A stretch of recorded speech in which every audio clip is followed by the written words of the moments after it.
Crush 40 are pretty much the undisputed goats of Sonic music, since they pretty much performed every single popular Sonic song today, and they performed at live events and such, such as Sonic Symphonies, even their own concerts from time to time. And even with the release of Sonic 3, their music really has gotten way more popular, which we'll get into later. Along with songs like Green Hill and City Escape, Live and Learn is pretty much associated with the Sonic franchise at this point. Since A is pretty much associated with the most popular Sonic game of all time, B, this is just a really great song that really encapsulates Sonic's character, and C, it's pretty much been fucking everywhere. From the games to the movies to Sonic X, it is everywhere.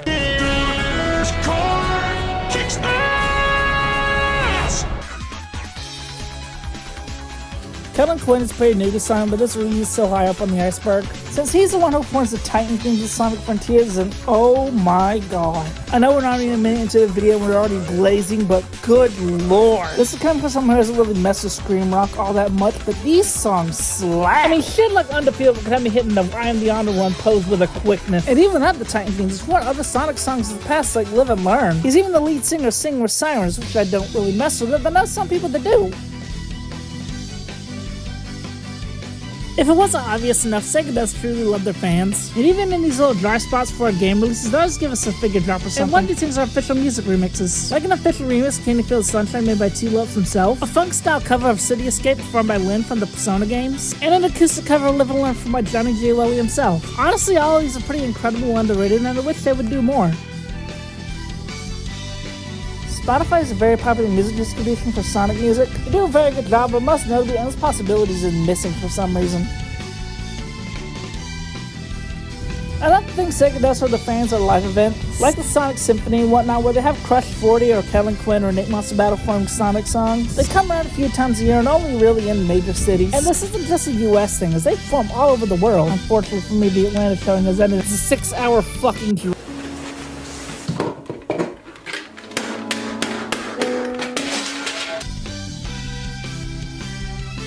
If there's two people who are extremely important to Sonic music history, it's these two. Tomoyo Otani is pretty much the mastermind of all modern Sonic music.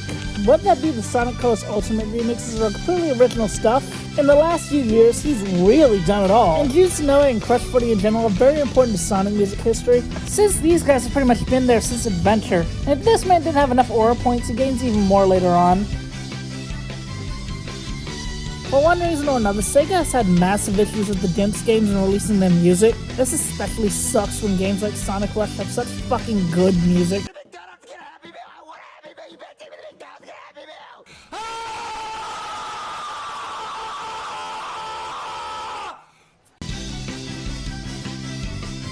Like I mentioned before, Endless Possibilities cannot be found at any streaming services whatsoever, and it hasn't even been in a game since Sonic Generations, and that really kinda sucks.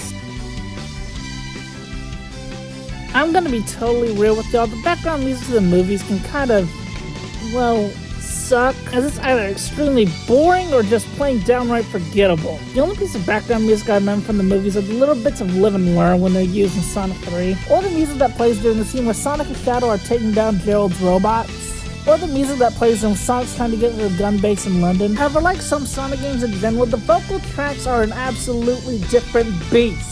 Speeding Up is probably my least favorite of the bunch, but it still sounds great. Stars in the Sky is literally just fucking perfect. And Running is just a serotonin-filled joy fest. I love it. Since it's required by law for most Sonic music to pop off, there are vinyls and CDs for it. However, these can get very expensive. It appears the rarest ones are Adventure and Heroes for some reason, but despite that, some of the vinyl CDs can actually go for a pretty reasonable price. When all said and done, the modern vinyls really aren't all that expensive. And even then, the Adventure 2 CD really isn't all that expensive, but I mean, I'm not paying $100 for a CD, but live your life, live your beautiful life! In Sonic 3, Live and Learn is used Shadow's leitmotif. For example, at the beginning of the movie, Maria starts playing Live and Learn on the guitar, and that fades to an actual theme for him. And when he's beating up Knuckles, it starts playing to the beat of his hips. And even in more deeper moments for him, it starts playing at a much slower tempo and pace, until finally climaxes to the actual Live and Learn we know and love. Before the Final Horizons came out, the last time we had character things was Sonic 06, and I'm not even gonna lie to y'all, they were missed greatly. They have such a great energy and correspond with the character and or teams perfectly.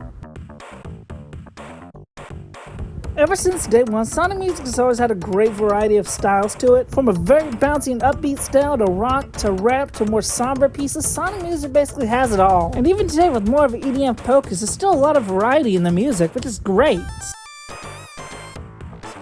Despite how well planned out most of them are, live events with Sonic can indeed be fucked up, and this is a major case of it. Whether it be by Johnny making the mistake of giving someone a mic, or the live stream starting very late, or the funniest one in my opinion, someone having to fuck around with a projector to get something to show up on screen. I think the most infamous part of this event was a persistent buzzing throughout the whole thing for some reason. But despite this failure, Sega appears to have learned how to handle live events now, and this really hasn't happened since then. Friend, yeah, like, I just kind of think it's a fun way to promote Coke and...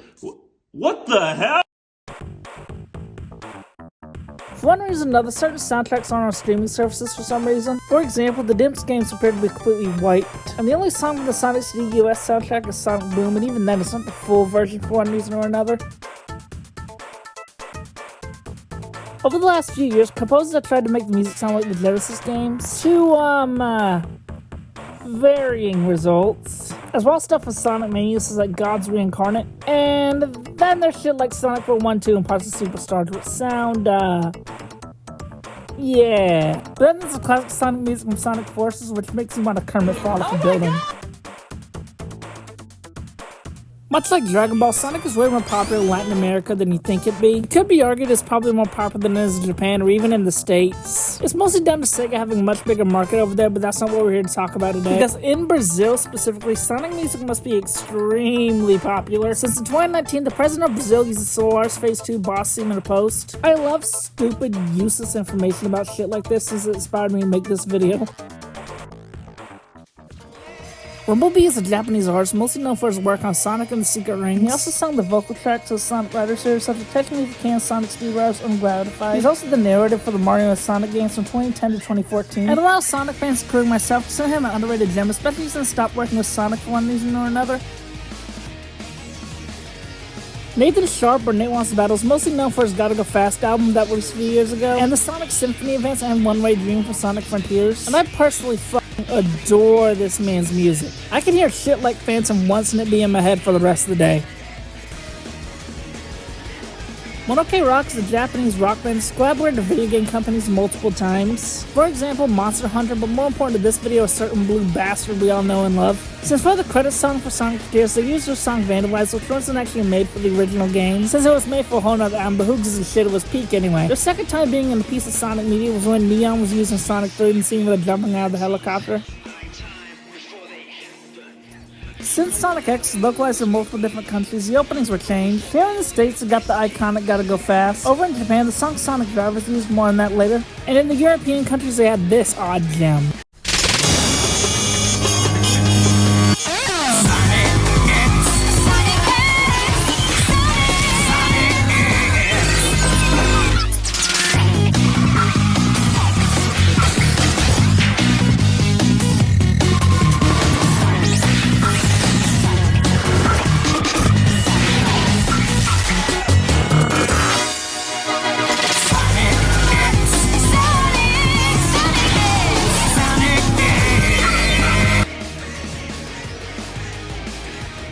P is an American rapper and songwriter, mostly known for his work on Sonic Adventure 2. He's mostly known for his work on the Knuckles stages and the remix of Unknown for any use for the game. Some of his more iconic songs will be used for Pumpkin Hill. His music being overall very popular for the community. He himself actually isn't all that popular. We'll talk more about that later. Zebrahead is a popular American rock band, mostly known for their work on Sonic 06. At the time, they were very popular over in Japan, so they were hired to make a song for the game. So they ended up making two versions of His World, one of which would be used in the game itself, the other one would be in their own musical style, which sounds amazing, at least in my opinion.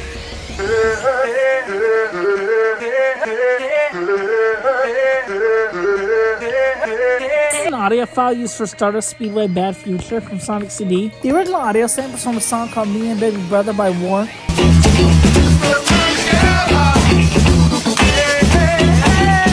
That sound has been a meme for a while now, but in late 2024, someone uploaded a video featuring it in the bootleg Metal Sonic block, and thus a new meme was created for the timeline.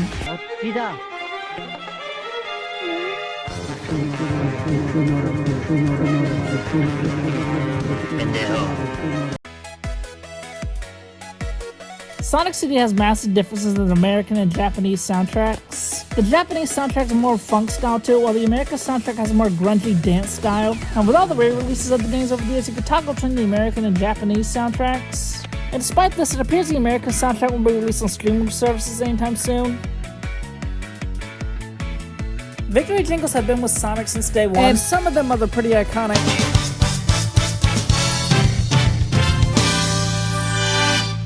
But there are quite a few notable ones, like the one from Sonic 06.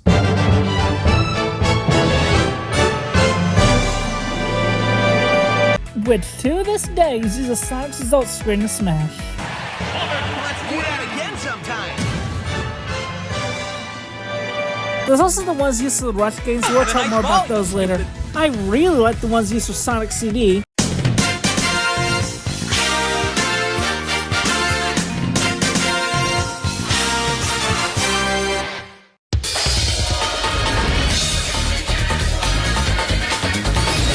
Nowadays, though, it appears the old jingles being replaced with something completely new. Origins is a pretty weird compilation altogether, but I think the worst of it is the music in Sonic 3. Since they committed the cardinal sin of remixing the Protype music, and I think Launch Base in particular got it the worst since it just sounds awful now for some reason. There are these Sonic and Shadow guitars released on 25th anniversary. There's even this really cool solid black one released by the same company. Since these bad boys don't release in Japan, they're pretty elusive and expensive. They kept such a high price tag. Now disregard everything I said, because apparently Jun Sene owns all three of them. And as if he didn't have enough aura on his own, he mostly uses them at live events and nothing else.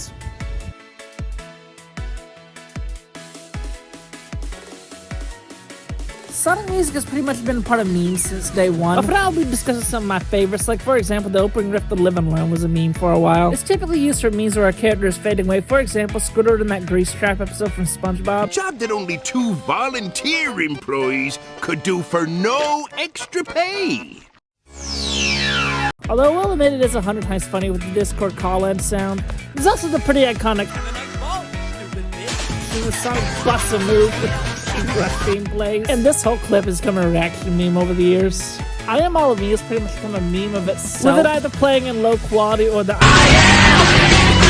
video playing. Then there's whatever the hell this is.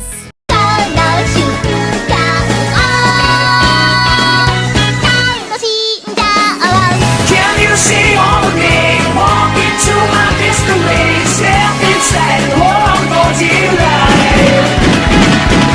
Do you remember me? Capture you, set you free. I am all of me. City Escape is also a popular choice for characters that's kind of rolling down something. The Starfall Island theme is also a good choice for someone turning their head and then showing a random group of numbers looking like IP addresses. Bowling for Soup is an American rock band that actually doesn't have a crazy history with Sonic, since they're all alone for singing Endless Possibilities. Despite that though, the lead singer Jarrett Reddick actually confirmed on TikTok a new version of Endless Possibilities is in the works. And I want you to make me a Krabby Patty! Start digging in your butt, twin. What? What? We all know that Sonic CD has different soundtracks based on whatever region it's in. We also know it has different Game Over music, but the American version of the Game Over theme is so much creepier than it can be. Since it's the American boss theme, that does tell you thing. No, I don't know what the hell will. Did you know Drake has actually sampled a little bit of a Sonic song before? In the song KMT, he actually samples his role, but it's pitched down a little bit. Weirdly enough, for Sonic Frontiers, the drowning music only plays when you're in the bubble enemy, rather than any other body of water for some reason. And another detail you'll notice if you pay attention, you actually hear Sonic drowning in there.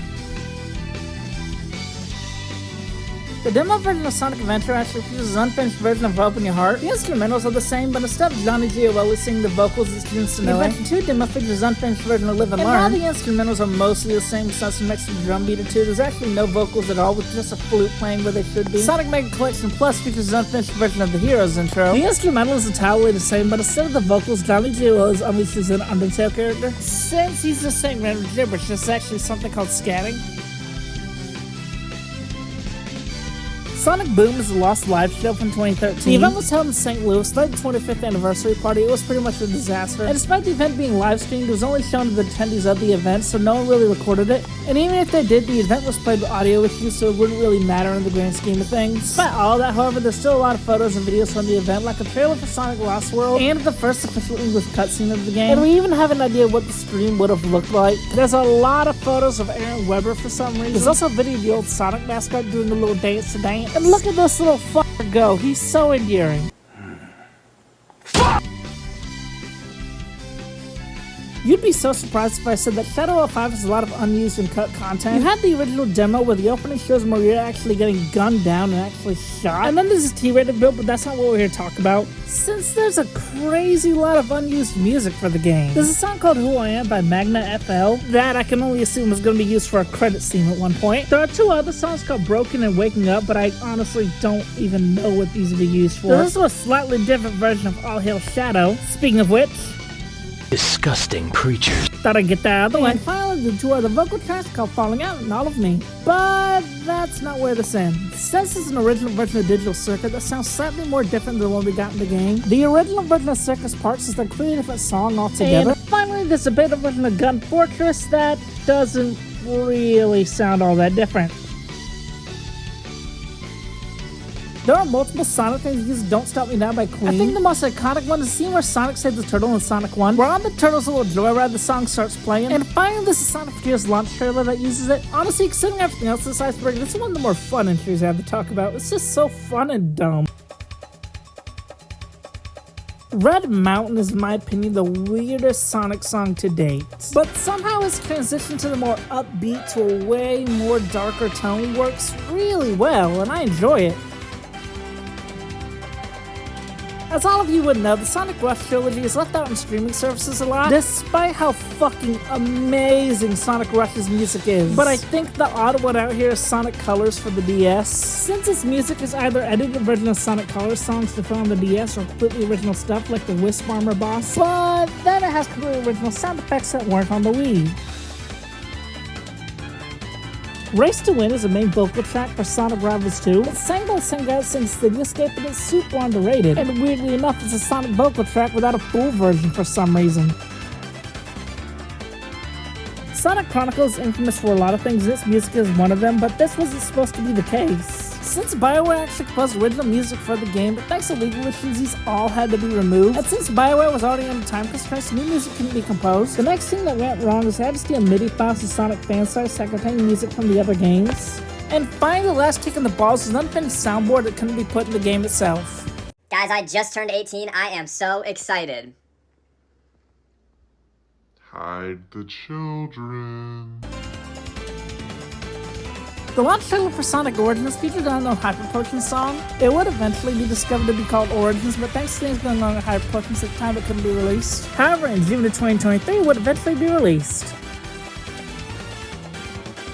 Speed Life is a French credit scene for Sonic 2 by Stéphane Ledger. It's meant to serve as a French version of Stars in the Sky. Despite that, however, it's a pretty weird song, so some reason uses Somebody's Watching Me as a bass. Sonic Remix is a Japanese CD with 8 songs on it. All of these songs are remixes from the Japanese soundtrack of Sonic CD. The first song, Love You Sonic, is a remix of Stardust Speedway. The next song, Techno Power Mix, is a weird mix of a bunch of songs from Sonic CD. Next up is Dr. Giggly Man, which... Fuck!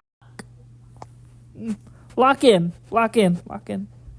Next up is Dr. Giggly Man, which is a remix of the Boss Seaman Final Fever. Brand New World is a remix of You Can Do Anything. Number 8 Space is a remix of the Special Stage theme. Miracle Blue Planet is a remix of Tidal Tempest, Palm Tree Panic, and Quartz Quadrant. When We Reach For You is a remix of Cosmic Entity. And finally, the last song on the CD is Sonic Xtream, and that is a remix of The Little Planet. This is a pretty weird CD altogether, and you can still find it in the wild, although it is very expensive. Something some of you may not know is that Michael Jackson wasn't always involved in the Sonic 3's music. If anything, some of the Protype music proves he wasn't supposed to be there at all. But if you want to listen to Protype music, I'll let the link to it in the description, and you can also find it in Sonic Origins. The E3 Sonic Rush demo has major differences in music compared to the released game. It seems they were going for more of a Sonic Advance style, but this style would end up being dropped. Obviously, I prefer the music in the released game, but I don't know why, but this is just so interesting to me. It almost feels like the team wanted to make a game in a completely different style at first. There's a lot of controversies involving Sonic music creators, but we'll be talking about 2 of them today. Let's start with Haunted P. We got a doozy up in this bit. I guess we'll start from best to worst. Just as in 2014, he was arrested for possessing a weapon, and then sometime later he just straight up lied, said he was working with Sonic again, which, I mean, he wasn't. And then he claimed he wasn't paid for making the songs for Sonic Adventure 2, which there are literal receipts saying he was. And then there's the shit he pulled with Emmy Jones, where he actually tried to get thousands from her. But we gotta move this train along, and speaking of which, Emmy Jones, oh boy. I don't know how someone could do such shitty things and somehow managed to get away with it for the most part. If you want a better explanation, I left the link to something in the description, but she basically accused a popular YouTuber, SaberSpark, of SA for some godforsaken reason. There's a lot of shitty things I could have mentioned, but this is easily the fucking worst. I'd actually be pretty down to discuss Sonic creator controversies at some point or another. Maybe if you guys want that. Keep Up was a Sonic film by Juice WRLD in 2019. It was originally meant for the first Sonic movie in 2019, but thanks to his passing, it had to be re-recorded, and it would eventually evolve into Speed Me Up. Aside from a few examples, Sonic music has always been pretty squeaky clean, but that doesn't mean a little bit of swearing hasn't slipped through the cracks. Yeah, woo, she's sexy and smooth. A double cross by thief. Well, I guess you're right. You're damn right. I know. He's got the dope sounds bumping and it's stereo. Yo, that's fast. Putting on the show. The dope sounds bumping and it's stereo. Kicking that's fast. Putting on the show. Cash is the guy's known for singing Reach for the Stars and Speak With Your Heart from Sonic Colors. However, that's not all that does. He sang the classic remix of City Escape from Sonic Generations, and the remix of Super Sonic Racing and Open Your Heart from the game, and then he went out of the way to redo the vocal tracks for Colors Ultimate. Bentley Jones is best known as work on Dreams of an Absolution from Sonic 06, but he's done plenty more work with Sega, like a bunch of remixes of Dreams of an Absolution, and he even sang the vocal track for Sonic and Sega All-Stars Racing Transformed. The IDW comics like to reference songs every now and then, like Eggman's theme from SA2, Open Your Heart and It Doesn't Matter from Sonic Adventure, What I Made Up from Sonic Heroes, His World from Sonic 06, and weirdly enough, Living in Paradise. Aside from Live and Learn of Sonic 3, the game music has been used in the movies before. At the very beginning of Sonic 1, you can hear the Mania intro. Throughout all the movies, a piano cover of Green Hill can be heard. In one of the songs of Sonic 3, a little bit of City Escape can be heard. And finally, throughout all the movies, the Sega intro can be heard. Let it hang, sister! Hirobu Kageyama is mostly known for his work on Dragon Ball and One Piece. And he's even worked with Sonic before, since he sang the Japanese opening for Sonic X. As most of you would know, Sonic Xtream was a game plan for the 90s, but it would eventually end up being cancelled. Despite its cancellation, though, we have its soundtrack, which I actually left a link to it in the description if you want to listen to it. Lookalike is the main credits theme for the Sonic OVA. The song is performed by Ryu Kanaka, and despite the lyrics not making much sense, it's pretty popular in the Sonic community. There's never been an official full release of the song, but someone created it using the audio from the movie, along with someone recreating the entire Lost soundtrack from scratch. Talk about low-budget flights, no food or movies. For years now, Sega has been taking cultural influences to playing when they're making the music. The tribal influence of the adventure fields, rap culture with the knuckle stages in Sonic Adventure 2, to skating culture, and all the hub worlds in Sonic Unleashed have a culture based around them. It's so cool and interesting when Sega does this. It's honestly sad they kind of stopped doing it. Discussed earlier, Live and Learn is pretty much associated with Sonic, and it's a very popular song. It's apparently so popular that a random fan remix could be used in a random ass French ad. Could you imagine being a French Sonic fan of the guy that made the remix have peak blaring through your speakers? The old demo for Sonic Adventure 2 features a demo version of City Escape. There's no vocals to it, but the instrumental sounds slightly different, and I can't exactly tell what it is. The The original Sonic Generations, which was right there, right on as a music option. However, in the remaster of Sonic Generations, it would end up being replaced by Westopolis on Shadow the Hedgehog. The EDM style has been a debate since Sonic Frontiers came out, since most people just kind of assume that EDM is the default style for Sonic music now, which it just isn't. Since Sonic Superstars and Shadow Generations came immediately afterwards, they don't have much EDM in it. However, Sonic Crossworlds seems to have a little bit of it. This is just a weird observation I made. Team Sonic Racing's music quality is like weirdly great, if not downright incredible. It brings back You Can Do Anything of all things. If that's not its biggest contribution to society, I don't know what is. It's almost like they knew the game wasn't going to be very good, so they just said, screw it, let's just throw in the best music we possibly can. I mean, it's a great deal. You get a music compilation first and the game second for only 60 smackers.